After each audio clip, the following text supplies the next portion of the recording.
1948년 시작돼 2021년 현재 21대 국회까지 70여 년간 대한민국의 민주정치를 이끌어온 국회. 국회의 역사가 곧 대한민국의 역사겠죠. 그런데 국회 역사를 얼마나 알고 계십니까? 대한민국 최초 국회 역사 버라이어티, 우리가 잘 몰랐던 국회사, 지금 시작합니다.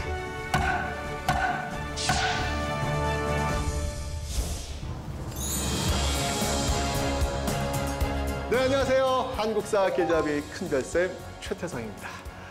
정말 이 대한민국에선 최초로 대한민국 국회사를 다뤄볼까 합니다. 우리가 잘 몰랐던 국회사. 정말 이 역사 버라이어티 쇼를 한번 시작해 볼 텐데요. 제가 국회 방송 처음이라 좀 떨리긴 하네요. 네, 저와 함께 해주실 패널을 모셔보도록 하겠습니다. 안녕하세요.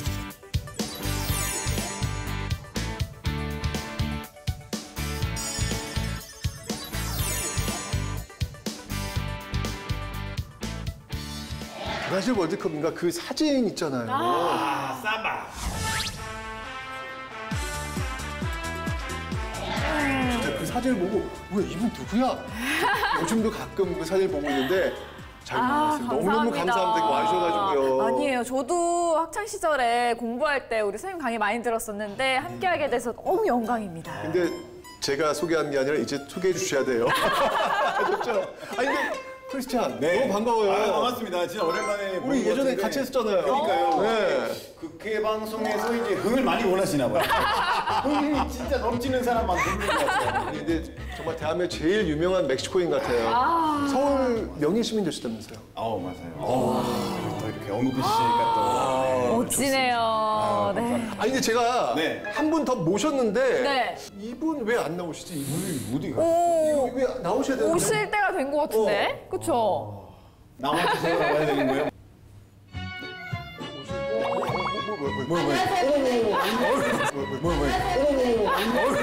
어머, 깜짝이야, 어머. 이야. 자유의 종이 울려 파리로는 왔건만 독립의 총소리는 언제 우느냐 멈춰라 영마차 야도 심각이 여기다 도장을 들고 보니 종은 잔잔해.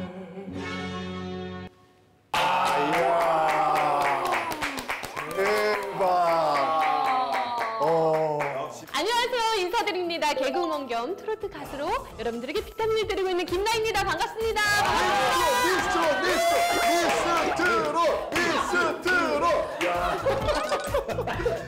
아니, 근데 이 노래 제목이 뭐예요? 이게 울어라 은방울입니다. 무려 1948년도에 나온 노래인데요. 오늘 우잘몰 국회사의 주제와 굉장히 깊은 관련이 있다고 해서 제가 준비를 해봤습니다. 아주 깊죠. 아주 깊습니다. 이제 노래 너무 좋은데 가사는 모르겠어요. 못 알아듣긴 너무 어려운데 근데 오늘 주제랑 관련이 있다고 하니까 기대되네요. 도대체 오늘 어떤 주제인지 빨리 강의 듣고 싶지 않아요? 너무 궁금해요. 궁금하시죠? 네네. 바로 시작하겠습니다. 알겠습니다.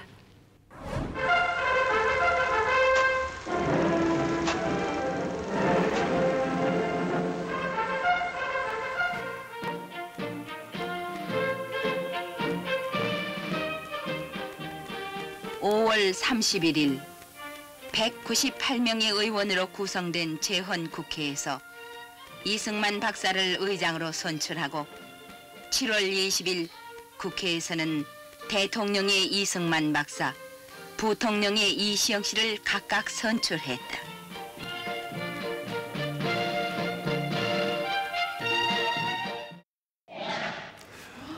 네. 우리 한복을 입고 했네요, 옛날에. 그런 옛날에 이제 일상복이었으니까 주로 그걸 입으셨는데 바로 국회 개원 첫날의 모습이었습니다. 되게 역사적 장면인데 한번 네. 어떠셨어요? 멋있어요.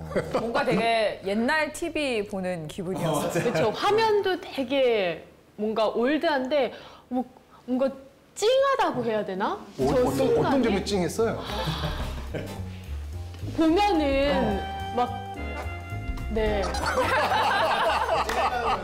바로 오늘의 주제. 느낌 오시죠?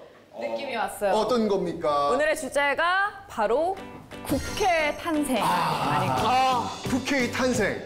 맞습니다. 이 광복후 3년 1948년 5월 31일 대한민국 헌정사상 최초로 국회가 개원을 합니다. 48년 그 5월 31일부터 이 12월 18일까지 총 203일간의 대장정이 시작되는데 다른 국회는 뭐 몇 대 국회 이렇게 불리는데 이 국회는 좀 다르게 불려집니다. 헌법을 만든 국회라고 해서 땡땡 국회다 이렇게 불려집니다.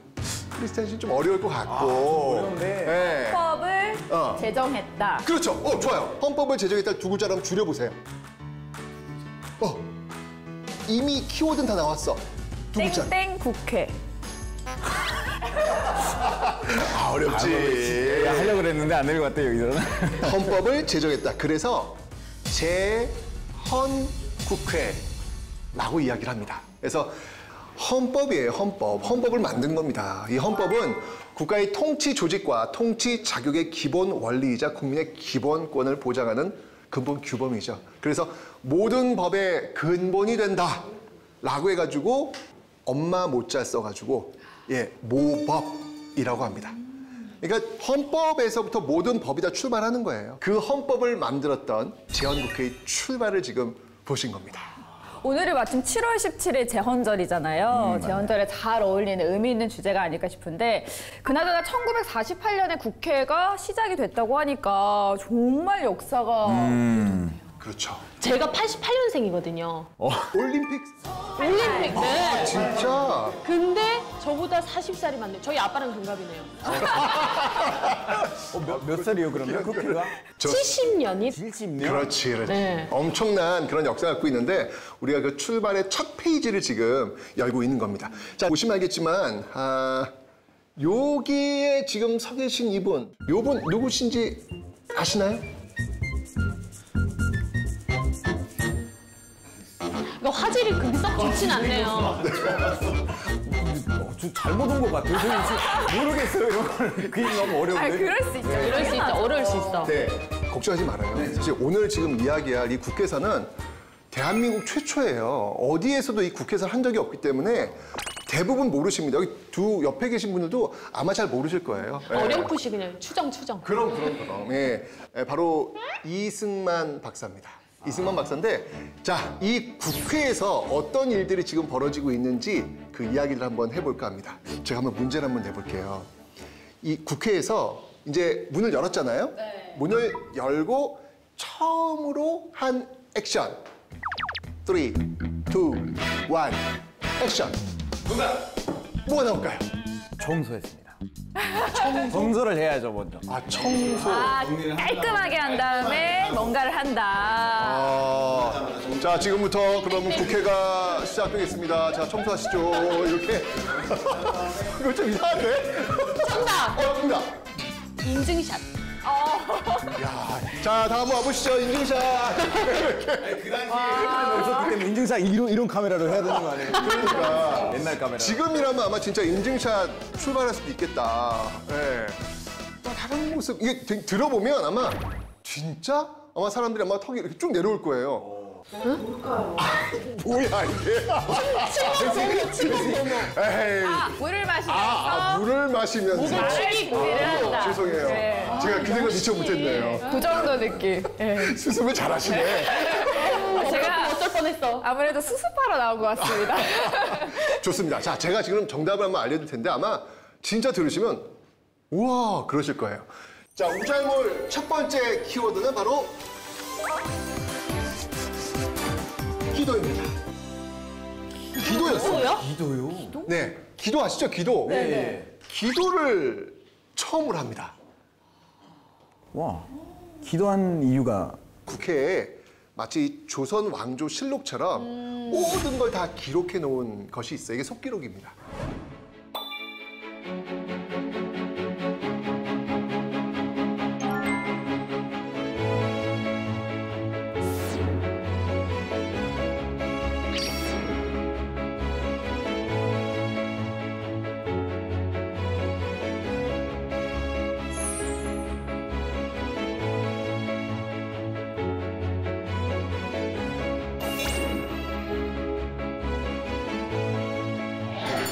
관련된 속기록이 있습니다.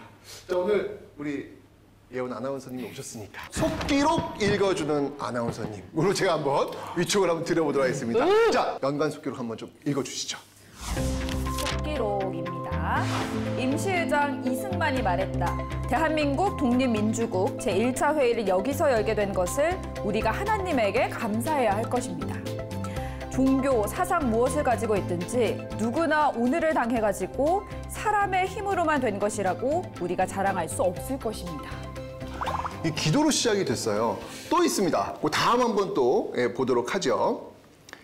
자, 두 번째 지금 이윤영 의원의 기도예요. 이 보시면 알겠지만 이 우주와 만물을 창조하시고 인간의 역사를 섭리하시는 하나님이시여 이 민족을 돌아보시고 이 땅에 축복하셔서 감사에 넘치는 오늘이 있게 하심을 주님께 저희들을 성심으로 감사하나이다. 이렇게 기도를 시작했어요. 이게 진짜 이 우리 국회사의 첫 페이지 재미있는 그런 역사가 아닐까라는 그런 생각이 듭니다.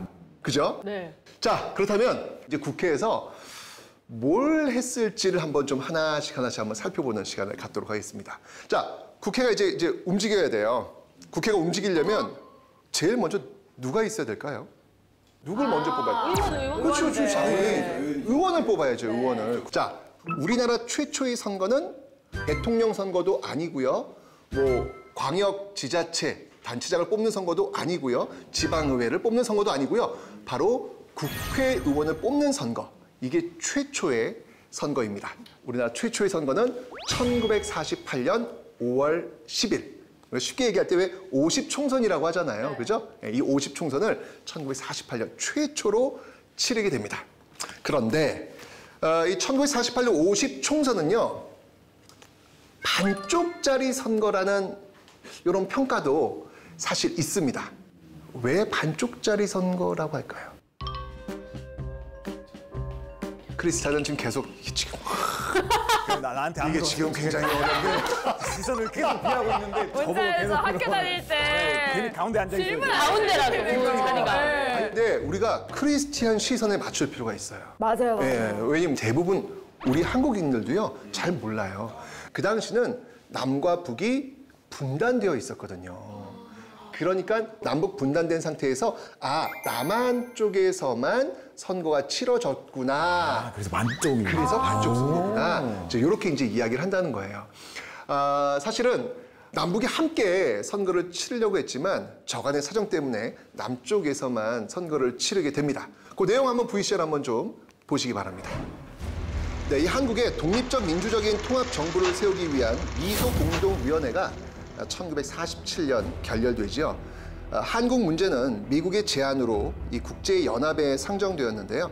선 정부 수립, 후 외국군 철수를 주장한 미국과 정반대의 입장을 고수한 소련이 극렬히 대립합니다. 결국 유엔 한국 임시위원단을 발족시켰는데요. 이 소련의 거부로 북한에서는 선거를 진행할 수가 없었죠. 결국 1948년 유엔 소총회의 결의에 따라서 위원단은 마침내 선거가 가능한 지역인 남한에서만 총선거를 실시한다라는 선언문을 발표하게 됩니다.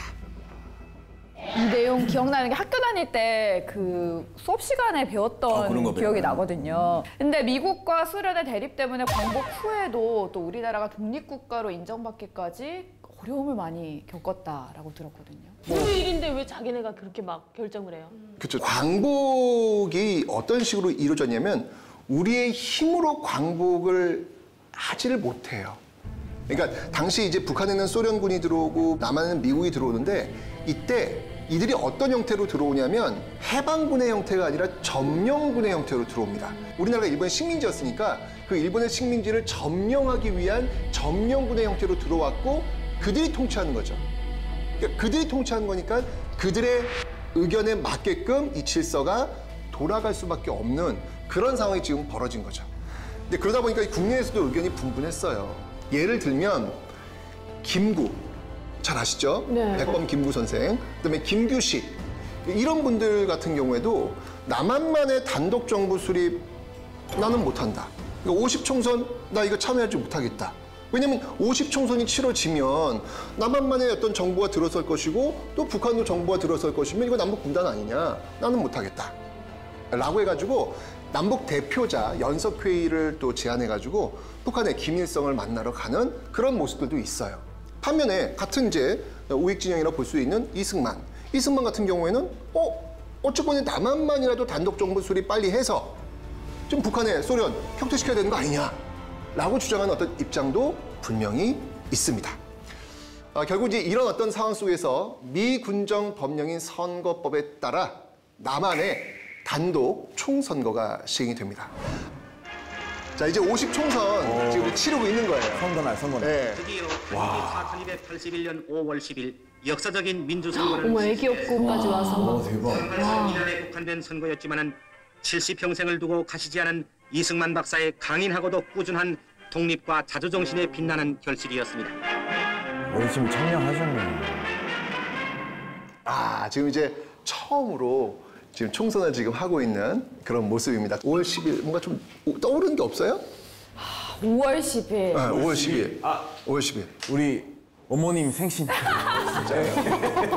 진짜예요? 네, 진짜 농담에 우리 어머님 생신이에요. 대박. 예, 그거 떠오릅니다. 예. 갑자기 지금 지은 거 아니고? 아니에요. 와, 그래요? 와. 그래서 모신 거예요? 5월 10일 특집으로. 큰 그림이다. 큰 그림이야. 우리 어머님 모셔야 되는 거 아니에요? 장인아는 혹시 이제 5월 10일에 무슨 행사 같은 거 좀 하지 않았어요? 맞아요. 사실 뭐 있죠? 5월 10일은 유권자의 날이라고 해서 뭔가 익숙한 날로 기억하시는 분들 저 많으세요. 기억나요. 어쨌건 이 50총선은요. 반쪽짜리 선거라고는 했지만 우리 역사에서 어마어마하게 스페셜하고 특별한 그런 날입니다. 왜냐하면 이제까지는 왕정이었잖아요. 주권자가 왕이었단 말이에요. 왕이 너는 가야 되겠다. 그럼 가야 되는 어떤 그런 상황이었단 말이죠. 그런 왕정 체제 그다음에 일제 강점기를 지나서 처음으로 내 손으로 나의 대표를 내가 직접 뽑는 선거예요. 오, 민주주의.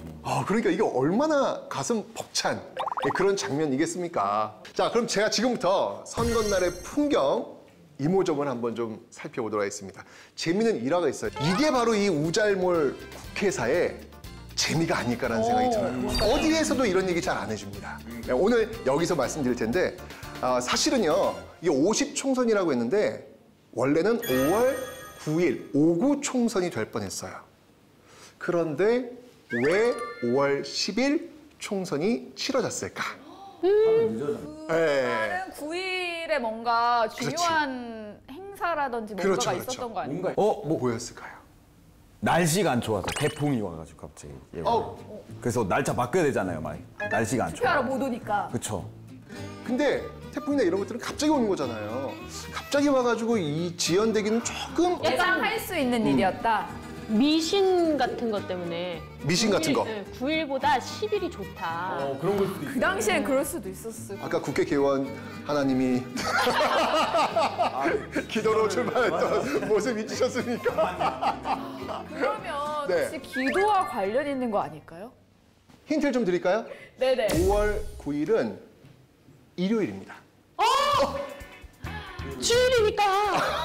정답입니다. 그러니까 이 기독교에서는 네. 그 일요일 날 그 교회를 가고 이제 그러잖아요. 그런 행사가 있는데 이때 국가적인 행사라는 것은 이건 조금 문제가 있는 것 같다.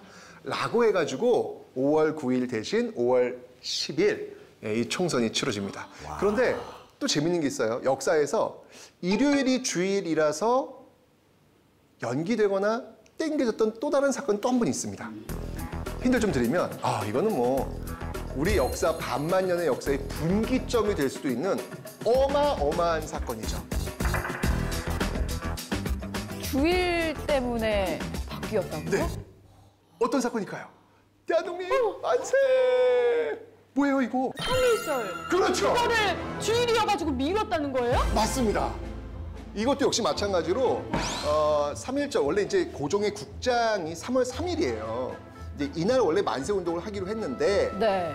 고종이 이렇게 관이 나가는데 거기서 만세하기가 좀 그랬던 거예요. 그래서 이거는 좀 아닌 것 같다 그래서 하루를 좀 땡겨요. 그래서 3월 2일로. 근데 3월 2일이 일요일이었어요. 그러니까 이게 또 이 기독교 행사가 있다라고 해서 하루 더 땡겨요. 그래서 3월 1일이 된 거예요. 네. 예, 국회도 역시 마찬가지로 이 50 총선을 하는 날짜가 일요일과 겹쳐가지고 5월 9일 대신 5월 10일을 선택을 했던 겁니다. 재밌죠? 이런 얘기 어디서 듣겠어?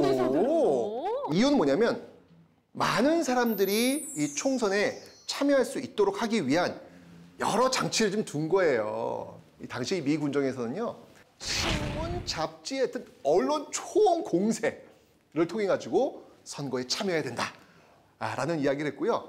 심지어는 선거 전날 당일에는요, 시위 금지, 예, 선거에만 집중, 그리고 또 놀라운 사실, 이거 팔지 마라고 해서 이것까지 팔지 말라고요? 금지시킵니다. 판매를 금지시킨 이것은 무엇일까요? 선거 전날에는 이걸 살 수 없다. 그렇죠. 선거에 집중을 못하게 만드는 무엇이겠네요. 그렇죠. 아까 시작할 때 말씀하신 그거 아니에요?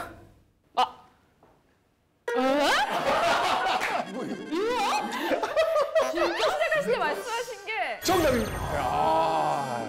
주류 판매를 금지합니다. 술 먹고 투표장에 못 갈까 봐 그러나? 그렇죠.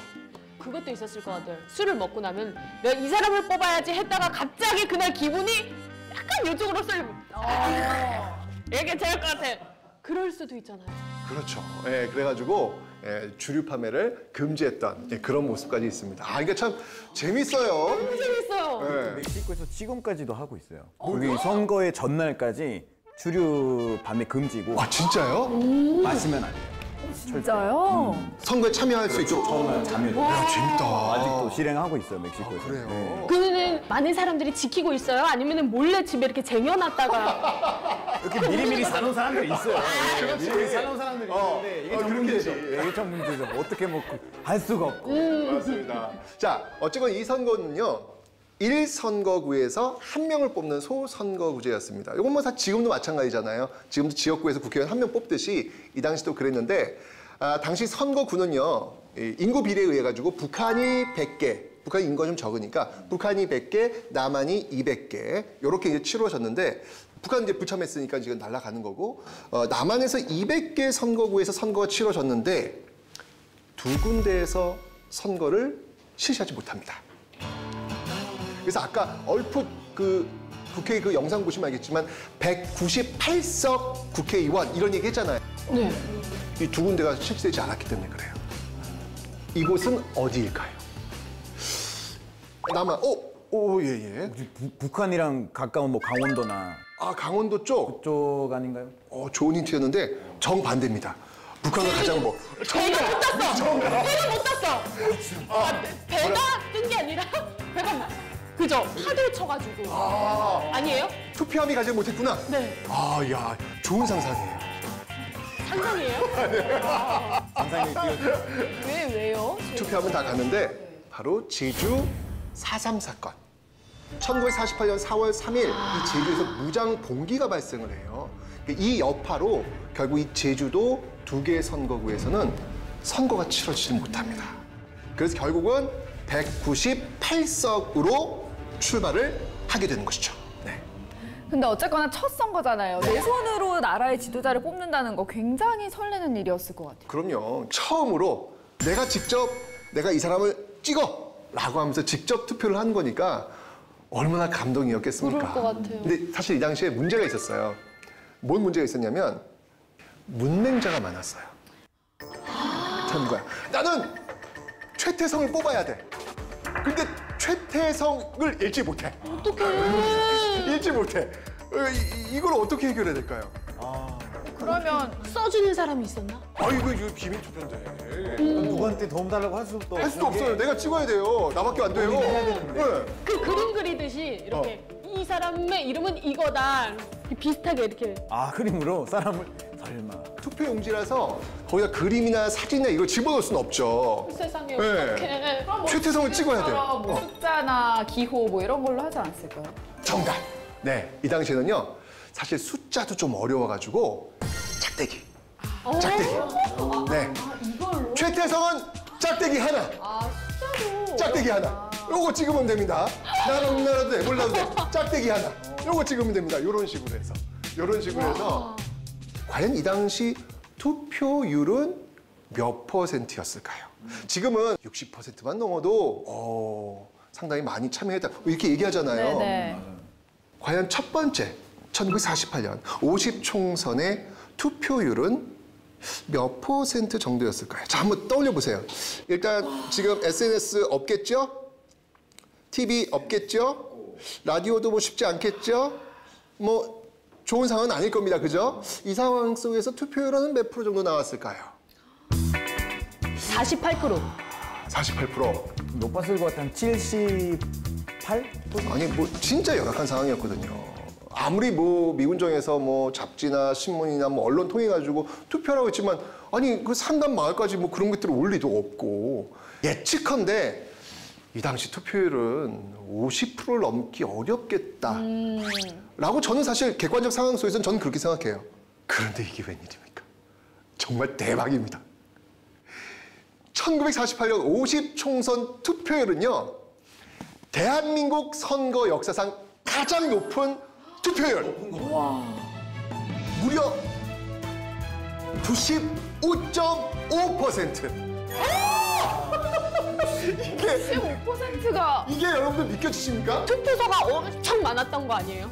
그냥 한 집 걸로 하나씩. 아니 그렇지도 않아요. 한강까지 가려면 사람들이 산 넘고 이렇게 와가지고 투표하고 그런 정도였거든요. 어떡해.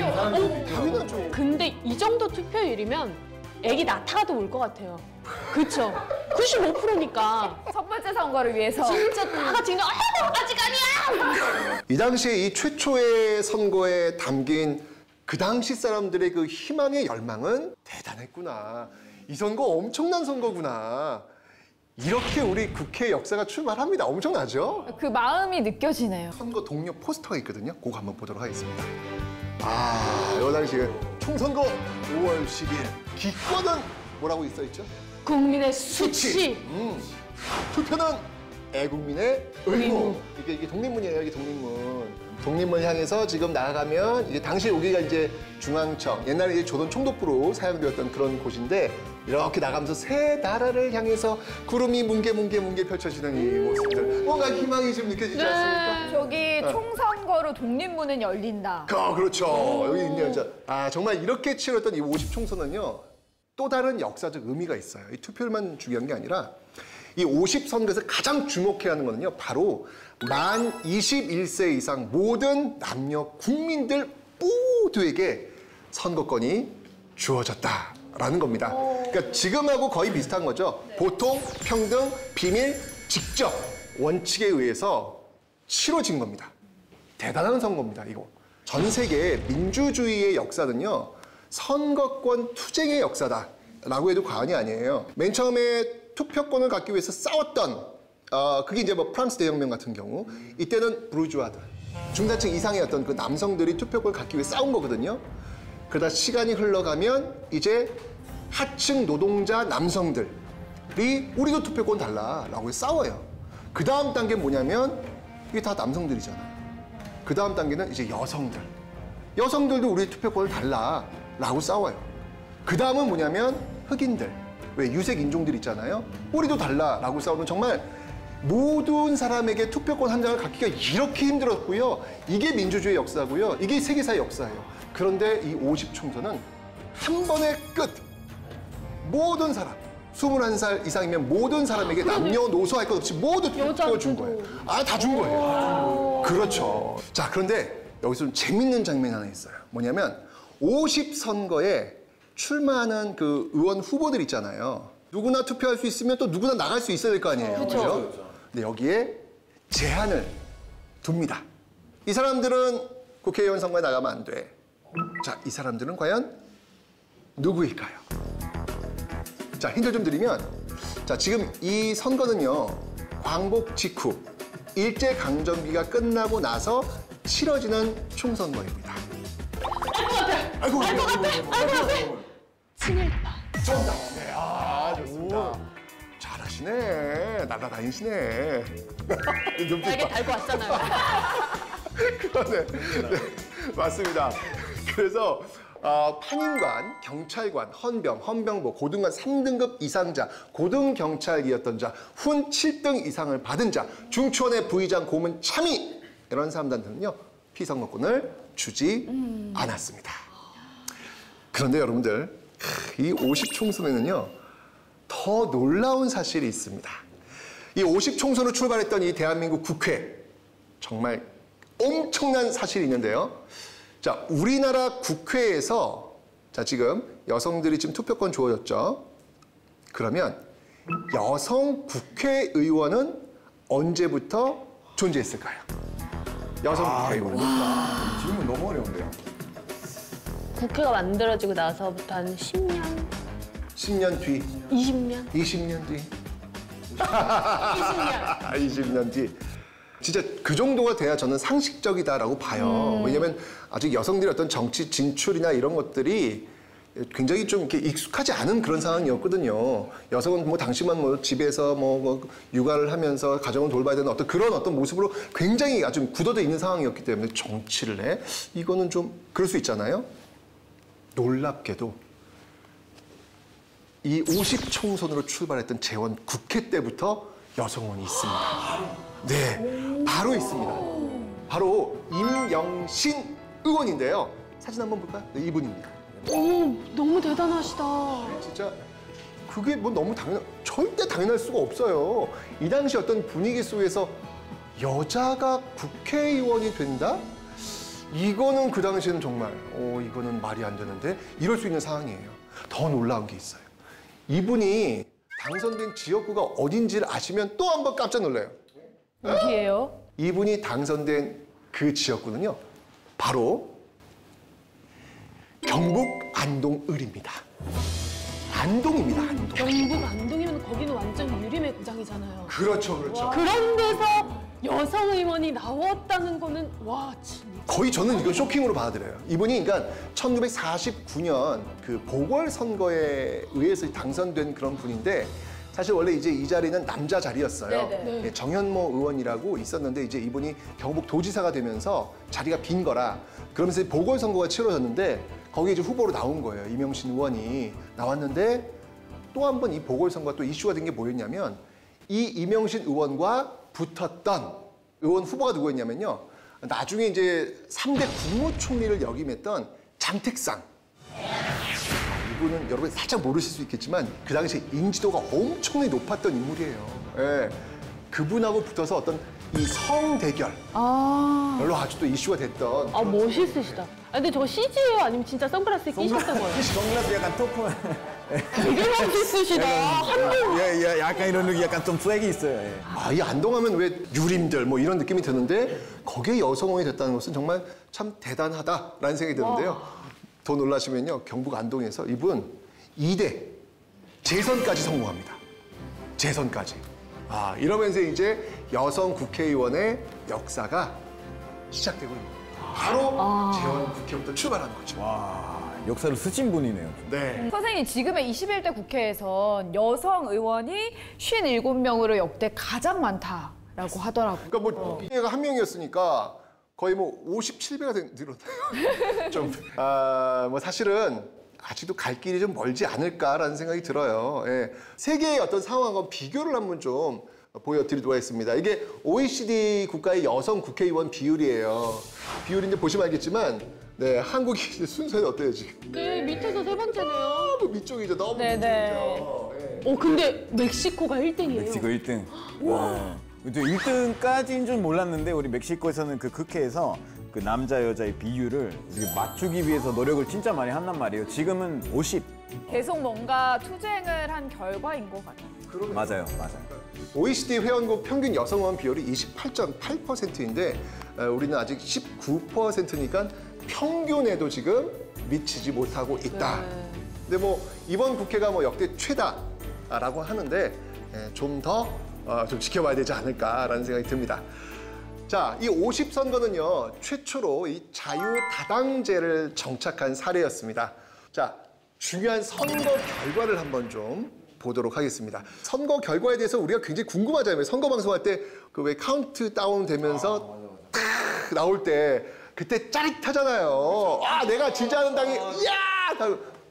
뭐 이런 게 있잖아요. 지금은 이렇게 당이 중심이 되잖아요.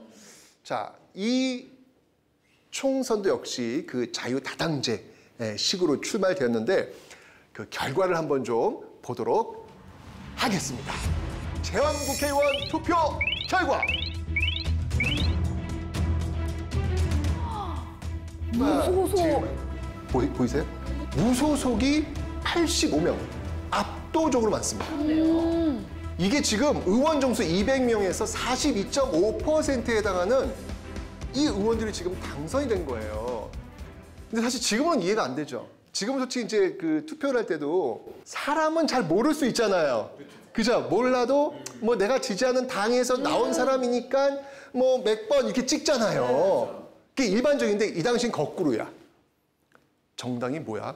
그런 개념이 없는 거예요. 그게 모르니까. 그때는 사람을 아는 거예요, 사람. 최태성이 나오는데 최태성, 짝대기, 그거 해야 돼. 그러니까 이렇게 가는 거예요. 최태성 당은 뭔지 아세요? 그 뭐야 그게? 이렇게 나오는 거예요. 당은 몰라. 그러니까 이러다 보니까 무소속으로 이렇게 사람 중심으로 지금 뽑혀지고 있는 겁니다. 게다가요, 이 남한만의 단독 정부가 설립되면서 아까 제가 김구, 김규식 이런 사람들은 총선에 참여하지 않는다 그랬잖아요. 이러니까 뭐 중도파 정당들, 뭐 남북 협상파 빠졌고 또 이전에 주요 정당 중 하나였던 한국민주당이 있습니다. 이 한국민주당은 그 당시 친일 지주들이 좀 많이 있었어요. 그러니까 사람들이 또 선호하지 않는 것이죠. 그러니까 이런 어떤 선거 결과가 반영이 되면서 결국 무소속이. 자, 또 재밌는 게 있어요. 이게 첫 번째 게 너무 재밌어. 너무 재밌어. 들으면 아마 가만 그러실 거예요. 자, 1948년 5월 31일 50 총선하고 이제 국회의원 뽑고 5월 31일 처음 이제 국회가 이제 개원을 한 거예요. 자, 근데 이때 임시의장, 그러니까 국회의장이죠. 누구였죠? 아까 이승만 박사. 이승만 박사가 딱 선출됐잖아요. 자, 그런데 왜 이승만 박사가 임시의장으로 선출되었을까요? 왜였을까요? 자, 우잘못 두 번째 키워드 나갑니다. 재헌 후의 임시의장은 땡땡을 기준으로 선출했다. 이 기준에 의해서 이승만 박사가 임시의장으로 선출됐습니다. 자, 뭐가 기준이었을까요? 정답. 오호, 정답. 제일 인기가 많아서. 인기가 너무 많았어. 인싸. 인싸. 여기 저기 사람도 알고 무척이 지지를 많이 받을 거라. 인싸. 좋아요. 네. 좋아요. 그런데 그 인싸라고 하는 게 사실 좀 주관적이잖아요. 그래서 맞을 수는 있겠지만 그게 기준일 수는 없죠. 그렇죠. 주관적이니까. 뭐였을까요? 그 우리나라의 그 전통적인 또 옛부터 내려오는 풍습이 있지요. 네. 경력이 풍부하셔서. 경력이 풍부해서 사실 이 당시 경력이 풍부한 분들은 많이 있어요. 또 경력의 기준이 좀 애매하네요. 네. 이럴 때는 확실한 기준이 있지 않습니까? 왜 이렇게 사람들 이렇게 누군가 뽑아야 될 때, 뭔가 지금 이렇게 어려우면 딱, 그냥 그거로 그냥 가자라는 거 있잖아요. 막 모여 있을 때 하세요 이런 거 있잖아요. 이렇게 막. 모두가 아는 그런 기준. 하세요. 약간 이렇게 높이는 것 같은데. 그거 맞나요, 설마? 그러니까 왜 나이를 따지죠, 나이를. 그러니까 여기 임시의장이야. 제일 높은 사람이야. 그러니까 이 재헌 후의 임시의장으로 선출된 기준은 바로 이거였습니다. 연장자. 네, 최고 연장자. 요와 관련된 속기록이 있습니다. 속기록 읽어주시는 아나운서님 한번 부탁드리도록 하겠습니다. 볼게요. 노진설 국회 선거위원장 순서에 의지해서 임시의장을 추천하게 되는데 의원 가운데에서 최고 연장이 되시는 이승만 박사를 임시의장으로 추천하는 것이 어떻습니까? 네. 그러면 임시의장은 결정되었습니다. 그렇죠. 이렇게. 딱 나와 있네요. 이렇게. 어떠세요? 나이 순대로 하는 거에 대해서 어떻게? 형님이 해야죠, 뭐. 그러면서 굉장히 기분 나빠한다? 형님이. 그러니까 우리나라에 왜 장유유서라는 게 있잖아요. 그 당시에 어떤 그런 문화가 워낙 팽배했기 때문에 거기에 맞춰가지고 온 듯합니다. 자, 이 속기록에 이제 분명히 최고 연장이 되시는 이라고 적혀 있고요. 단 한 명의 의원 반대도 없이 일동 박수. 전부 다 통과가 됩니다. 근데 사실 지금도요, 의장을 뽑을 때는 그 기준이 뭐냐면 최다선 의원을 선출해요. 네, 최다선 의원. 근데 최다선 의원이 2명이야. 그럴 때는 나이로. 연장자. 네, 이런 식으로 지금도 적용되는 어떤 그런 모습. 그러니까 이때 이제 이 모습이 역사가 됐으니까 이게 지금까지도 이렇게 영향을 미치고 있는 겁니다. 그래서 처음이 중요한 거예요. 네, 처음에 어떤 모습을 보이느냐에 따라 가지고 애매하면 그냥 옛날에 이렇게 했다. 그 가는 거죠. 그래서 처음 국회 때 보여줬던 모습이 되겠습니다. 근데 그게 임시잖아요. 임시죠. 그러면은 정식으로 의장을 선출할 때는 선거를 통해서 했나요? 당연하죠. 그 정식으로 뽑아야 되는데. 근데 그 선거에 의해서도 역시 이승만 박사가 의장이 돼요. 정식 의장이 됩니다. 그러니까 198표 중에서 188표로 선출이 됩니다. 압도적이죠? 압도적이네요. 네. 근데 이승만 박사도 역시 국회의원 출마했을 거 아니에요. 그러면 이 이승만 박사의 지역구는 어디였을까? 바로 동대문 갑. 요 당시 포스터 한번 보여드릴게요. 여기 보면 이제 동대문구 갑 선거구 이렇게 나오죠. 나오는데 짝대기 몇 개? 네, 하나예요. 이승만 박사 좋아 그러면 하나. 요거 보고 하는 거예요. 이거 글자 다 못 읽는다고요. 못 읽으니까 짝대기 하나. 여기다가 동그라미 치세요. 이렇게까지 표시되고 있는 거예요. 아주 친절해요. 이게 포스터예요, 포스터. 네, 근데 여기 옆에 뭐라고 써 있냐면 애국심에서 우러나오는 성스러운 한 표를 국부 이승만 박사께 드립시다. 국부라는 표현을 쓰고 있습니다. 국가의 아버지라는 의미잖아요. 그러니까 이렇게 엄청난 단어를 여기다가 딱 쓸 정도니 당시 이승만 박사의 어떤 위치가 어느 정도였는지 가늠할 수 있지 않을까라는 생각이 듭니다. 자, 그럼 제가 이제 세 번째 속기록 키워드 한번 보도록 할 텐데 이것도 되게 재밌어요. 되게 재밌어요. 자, 세 번째 키워드 한번 보도록 하겠습니다.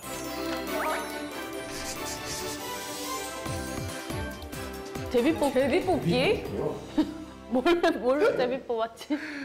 자, 여러분들 그 재헌의회를 이야기하고 있는데 갑자기 제비뽑기 얘기가 나왔어요. 그러니까요. 국회에서 웬 제비뽑기? 제비뽑기를 할 일이 있나요? 누가 밥 쏠 때 국회 사람들도 밥 먹을 거 아니에요. 오늘은 네가 쏘자. 아이, 형님 쏘시죠 하다가 이 제비뽑기 왜 나왔냐면 바로 자리 배치였습니다. 어디에 앉을 거야? 나 국회에 닿는다. 어디 앉아야 돼? 이것 때문에.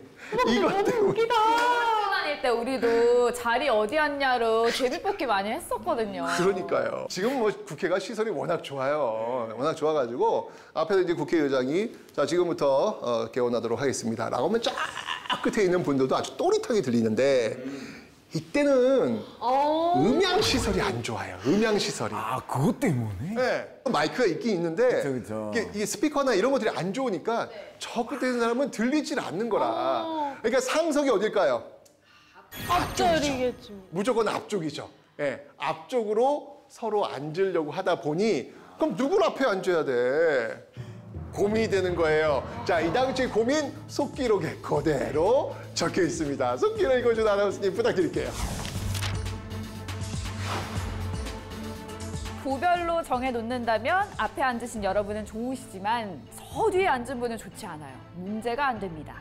제비를 뽑아서 작정한다면 누가 무엇이라 할 사람 있어요. 이것이 민주주의 원칙이라고 생각합니다. 하도 논쟁이 많으니까 제비뽑기 합시다. 근데 사실 뭔가 제비뽑기, 가위가위보 이런 게 뒤끝이 없거든요. 그렇잖아. 지는 거네. 누가 정해주면 약간 뭐지 하는데 맞아. 내 손으로 하고 나면은 그래? 그렇게 인정이 된단 말이에요. 의외로 제비뽑기가 공정한 느낌이 들어요. 네, 맞아요. 그냥 하늘에 맡기는 느낌. 맞아요. 그러니까 경상도, 전라도 뭐 이런 식으로 출신도 별로 안 짜, 뭐 제비뽑기 하자. 정말 이 의견이 분분했는데 결국 그러면 이 제비뽑기를 해 말어에 대한 투표를 또 해요. 그러니까 자 거기서 이제 이거는 그냥 거수로 합니다. 네, 이것까지 비밀 투표할 건 좀 아닌 것 같고 그죠. 네, 거수로 하는데 여기서 또 이상한 일이 벌어져요. 어떤 일이 벌어지냐면 자 이날 출석한 의원은요 총 197명입니다. 자 그런데 이 제비뽑기 찬성이 93표. 반대가 119표, 총 212표가 나옵니다. 네? 190 몇 명이었다 누가 그랬잖아요. 또 들었네. 계산 안 맞네. 그쵸? 계산 안 맞네요. 계산이 안 안 맞는데. 맞아. 아니 197명이 나왔는데 지금 200명이 넘어버렸단 말이야. 아이, 응원분들 그러시면 안 되지. 왜 그랬을까요? 안 들린 거 아니에요? 아 맞아요. 안 들리는 거야. 뒤에는 들리는 안 들리는 거야. 그 와중에 그것도 안 들려서 뭐래? 그래. 저는 그거인 줄 알았어요. 그 멕시코 극회에서 가끔씩 이렇게 졸려서 잠드는 사람이 있어요. 이렇게 다 두 번 잘 못 들어가지고. 옆에서 툭툭 치니까. 그러니까 이게 정말 이게 앞자리가 중요하구나라는 걸 다시 한번 여기서 보여준 거야. 보여준 거야. 어쨌건 이런 시행착오 끝에 이틀 만에 그냥 도별로 그냥 야 제비뽑기를 이거 좀 아닌 것 같다. 그래서 도별로 자리 배치가 이제 결정이 되었습니다. 재밌지 않나요? 이렇게 해서 지금 국회가 이게 출발하고 있는 모습들 너무 재밌어요. 너무 재밌죠? 네. 우리가 진짜 해야 될 얘기 뭐냐면 그럼 재헌국회가 뭐 했냐? 이게 사실 제일 중요하죠. 자, 아까 제가 얘기했습니다. 재헌국회가 왜 재헌국회라고 한다? 헌법을 정했다. 헌법을 정했다. 그렇죠. 헌법을 제정했다. 자, 그래서 본격적으로 이 재헌국회 성과를 한번 살펴볼 텐데요. 유진호 박사 등 20명의 위원으로 구성된 헌법 및 정부조직법 기초위원회가 제정 헌법안을 최종적으로 마무리했습니다. 나라의 설계도라고 할 수 있는 이 헌법이 마련된 것이죠. 재헌국회는요, 7월 1일 국호를 대한민국으로 결정했고요. 같은 날 7월 17일 드디어 헌법을 공포했습니다. 바로 오늘입니다. 난 물어봐야 되겠어. 7월 17일 날 학교를 가지 않았다. 여기서 극명하게 세대가 지금 나뉘어지고 있습니다. 고민하는데요.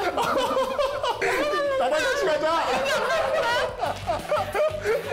저희 때는 7월 17일 날 재헌절 노는 날이었어요. 네, 빨간 날이었어요. 근데 요즘은 안 놀더라고. 그래서 무슨 일이 벌어진지 알아요? 학생들이 재헌절을 몰라요. 안 노니까. 노는 거 중요합니다. 네, 쉬는 거 중요합니다. 쉬면서 내가 이날은 왜 쉬는 거지? 오늘이 헌법이 만들어진 날이래. 저는 7월 17일 재헌절 국경일이 돼야 된다. 다시 한번 빨간 날로 만들어달라. 원래는 쉬는 날이었고. 왜? 저희 때는 늘 쉬었어요. 그러니까 저희 때는 그래서 어떻게 됐냐면 7월 17일 날 이게 쉬는 날이잖아요. 그래서 7월 16일 날 방학식을 했어요. 네, 그래서 그때부터 쭉 그냥 방학이 들어가는 어떤 출발점이 바로 재헌절이었습니다. 그래서 아주 명백히 기억하는데 요즘 학생들 재헌절 모르더라고요. 네. 자, 어쨌건 이 재헌절 1948년 7월 17일 헌법이 공표된 날인데요. 자, 그렇다면 우리나라 최초의 국회에서 만든 헌법 전문 한번 보도록 하겠습니다. 자, 전문에는요, 이 헌법의 제정 이유 그리고 앞으로 우리가 나아가야 될 방향을 제시하고 있죠. 우리나라가 일제 강점에서 벗어나 독립국가로 발돋움할 수 있는 기초가 되었는데요. 대한민국이 3.1운동의 독립정신을 계승하고 있고 민주공화국임을 밝히고 있습니다. 자, 재헌헌법을 좀 구체적으로 살펴보면요.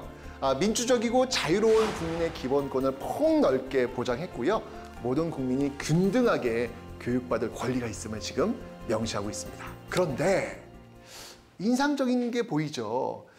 지금 이게 읽다 보면 경제적 자유를 인정하면서도 사회 정의와 균형 있는 경제 발전을 위해 자유를 제한할 수 있다. 이렇게 지금 나와 있어요.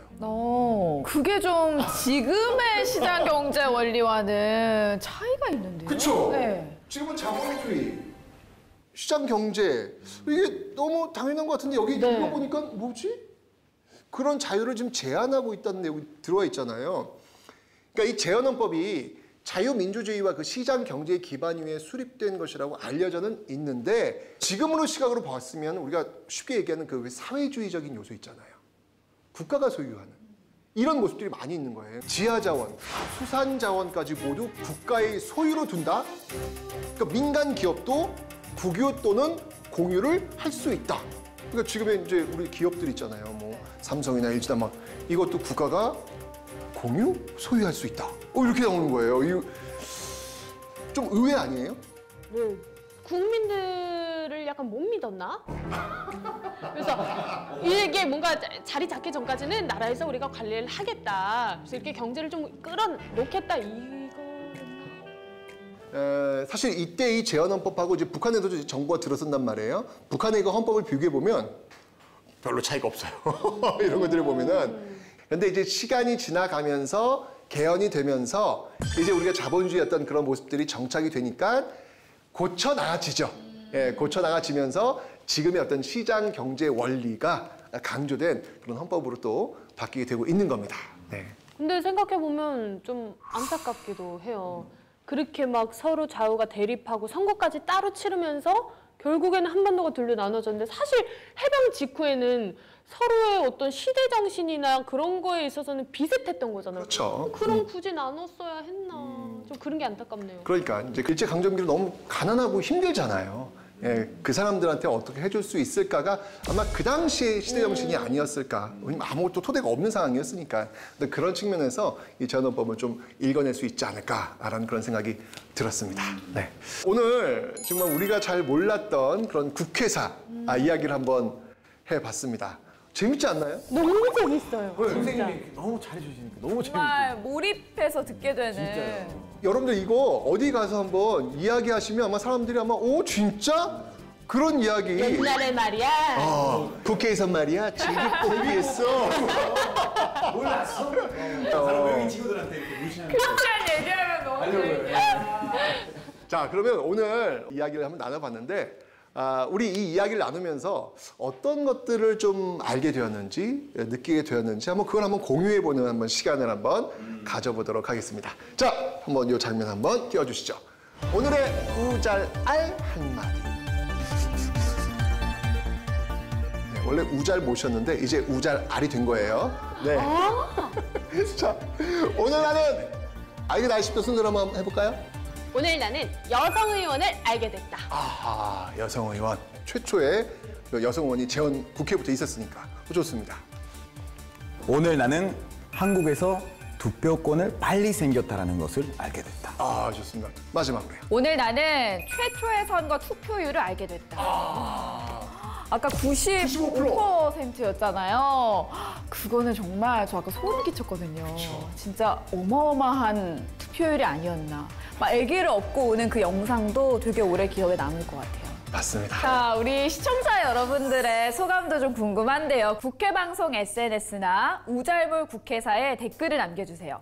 오늘 나는 무엇을 알게 됐다. 이렇게요.